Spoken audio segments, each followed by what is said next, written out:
The next few films after Music and Darkness were considered vital for Ingmar Bergman and for foreign cinema worldwide, especially because foreign cinema, when it comes to Hollywood and its American reception, was taking a bit of a nosedive. So these films include Prison, Thirst, To Joy, This Can't Happen Here, and we'll round off a summer interlude. But first off, we start off with Port of Call, probably the most literary film we have reached when it comes to Ingmar Bergman's earliest works. The story is actually based on mental health issues, and for such an early film, takes the topic very seriously. The film starts off with an attempted suicide by the lead female character. The rest of the film is spent on figuring out why she was in such a mindset to attempt suicide. And again, for such an early film, you actually feel that her mindset and her toxic environment were poisonous enough to drive her to such an unthinkable action. Usually these kinds of films, especially in such an early age of cinema, perhaps had half-hearted attempts to try and make a reason for why these characters would feel this way. But to be fair, Port of Call treats its subject matter so seriously that you honestly can feel every single piece of tension and the build-up that would, again, drive somebody to do such an act, especially when you know nothing about them within the very first scene of the film.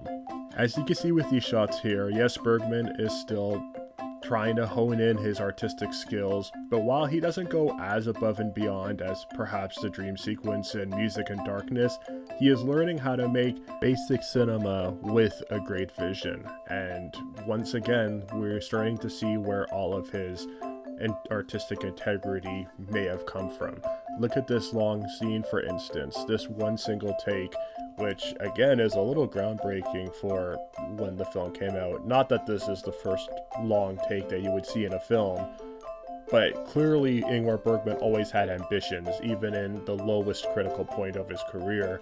He honestly always tried, so you can see why when he would complain about the world not receiving what he was making later on, where he was coming from, and you can see the honest efforts in his earliest works. And again, the authenticity with trying to tell a proper story about mental health and alcoholism and familial struggles. Here we have a story where a daughter is not taken seriously by her mother, and she grew up with an abusive father.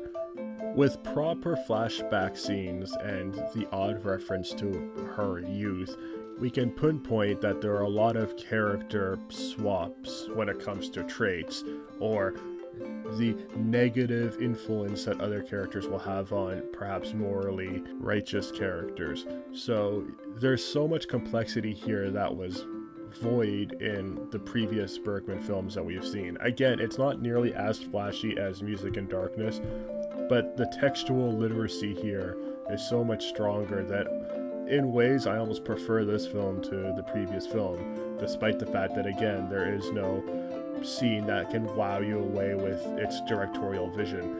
At least here we have a concrete, start to finish tale where everything makes sense, everything lines up, and there's poignancy. I also love the fact that the plot here, while there is limited use of sets, limited use of characters, doesn't run around in circles. You always feel like you're getting somewhere. Now, this Criterion transfer, which is yet again from the Svenska Filminstitutet, this time from 2016, 35mm duplicate negative mono transfer. I don't think we're going to be seeing anything different for the next little while. Is stunning, so I don't have to go too deeply into it because I think Criterion once again did a great job. As for a couple of cons in the film, yeah, the ending's a little bit Hollywoody. It doesn't feel too tacked on, but it is a little safe considering how dark a lot of the subject matter prior to the ending was, but it doesn't feel honed in at least. But aside from that, perhaps there is a little bit of stalling near the beginning of the film and towards the third act out of 4, but aside from that, it's time to rate the film.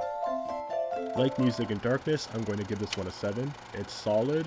No masterpiece, but at least we're getting, again, solid filmmaking here, where everything lines up. Things can be improved, but we are definitely getting to territory where Bergman's more comfortable with being a filmmaker, and He is seeing how dependent the world of foreign cinema is when it comes to his works, and we're starting to see the origins of his earliest masterpieces, which we will be reaching soon.